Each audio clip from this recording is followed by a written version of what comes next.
Përshëndetje miq të nderuar, do t'ju flas pak gjatë në këtë video për dua që të merrni një informacion të detajuar për një ushtar që vigjilon mbi shëndetin tonë dhe ka shekuj, jo sot.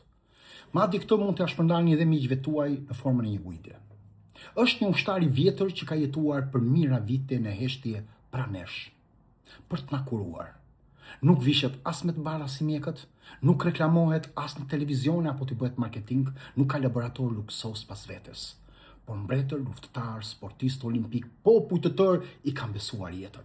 Jo më kot e kanë quajtur antibiotiku i të varfërve.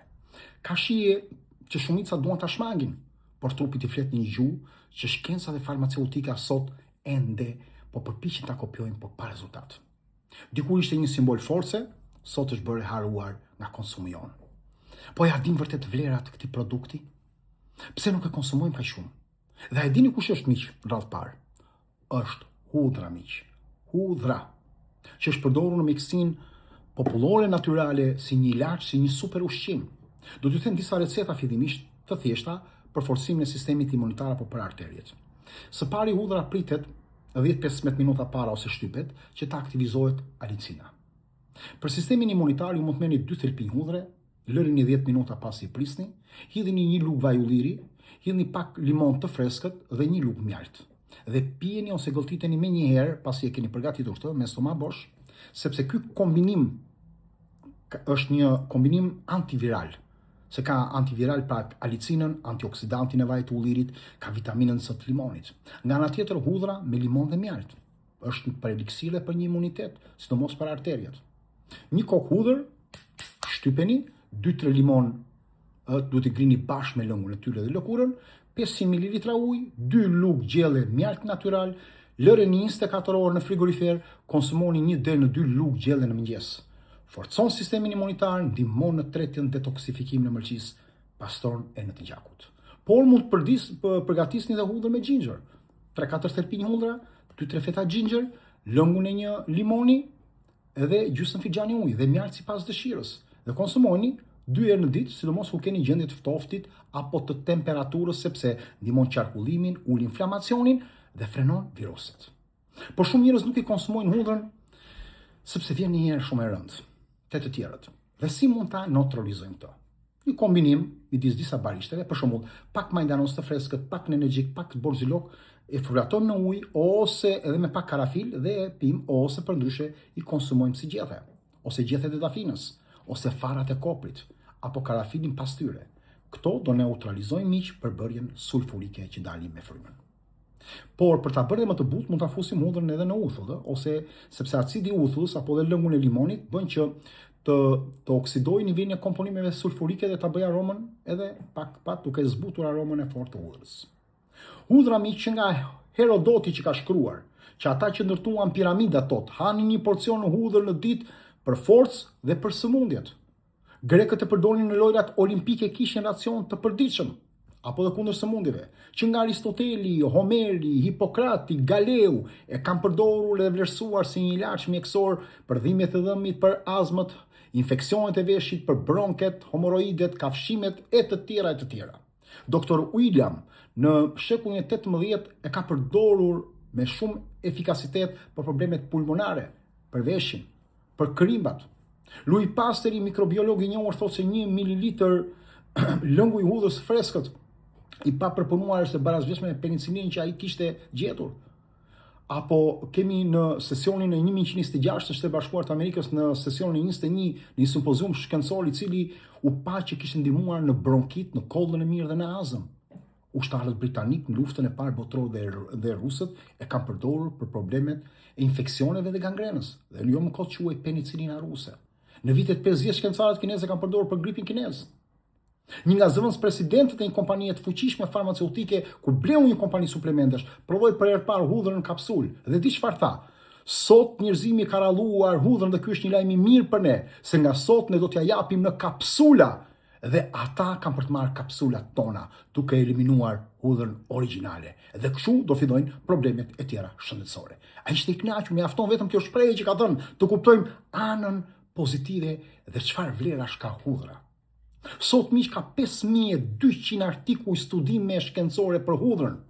Dhe kanë zbuluar se ajo daton 7000 vjet përpara. Përmban 65% ujë në trupin e vet. Dhe është një nga antibiotikët më të fuqishëm dhe përmban 420 element në trupin e saj. Ngrënia e hudhrës ka qenë e lidhur me zvoglimin e 5 problemeve të vdekjeve sot në botë. 5 gjërat kryesore që vjen vdekja sot në botë më shumë ka shosh. Sëmundjet e zemrës, goditjen e tru, kancerin, infeksionet, diabetin. Te të pesta futet hudhra. Jo më kot Instituti Kombëtar i Kancerit nuk rekomandon shtim dietetik se atë punë kanë rama e një hudhrën nga perimet me prova të mundshme antikancer. Çfarë ka hudhra kaq të rëndësishme? Ka cisteinën miq, përgjegjëse për prodhimet sulfurike si alicina dhe detoksifikues. Ka argininën që mbështet sistemi kardiovaskular dhe prodhon oksid nitrik të zjerohen të gjakut. Ka glutamin që ndihmon në rrutjen e integritetit të traktit tretës, metionin që merr pjesë në detoksifikimin dhe sintezën e proteinave, ka serinën, treoninën që mbështet sistemin imunitar dhe formimin e kolagjenit dhe të elasticitetit që ne mund të krijojmë edhe në kockat tona. Ka prolinën e rëndësishme për formimin e indeve dhe mbështetjen e lëkurës. Ka alaninën, glicinën, lizinën, valinën e të tjera. Ka flavonoid si quercetina që luftojnë radikalet e lira dhe ulin rrezikun e sistemit kardiovaskular. Ka enferoli, e cila ndihmon në qelizat tona nga dëmtimi oksidativ dhe antigjakut. Apigenina, që është qetësuese dhe ndihmon në mbrojtjen e sistemit nervor. Luteolina, e cila është një antiinflamator që përmirëson funksionin e trurit nga depresioni, nga shqetësimet. Dhe ka një veti dhe kundër plakës selizore. Ka alicinën që është përbërësi më i njohur, antioksidues, antiviral, antibakterial. Ka sulfite dialilike, të cilat janë përbërës të tretshëm në vaj që ndihmojnë në mbrojtjen e shëndetit të zemrës. Ka ajoenet të cilët janë përbërës që janë parandalues problemet kundër piksis gjakut dhe problemeve mikrobiale. Ka S-alitil cisteinën, i tretshëm në ujë kundër uljes së kolesterolit. Ka saponinat për kontrollin e kolesterolit, polisaharidet për sistemit imunitar dhe si prebiotik për zorët. Ka vitaminën C, B6, ka vitamin B1, ka qufur, jod, mangan, ka selen hudhra miq, ka kalcium dhe kalium, ka fosfor, ka proteina dhe karbohidrate, ka fibra dhe yndyrna.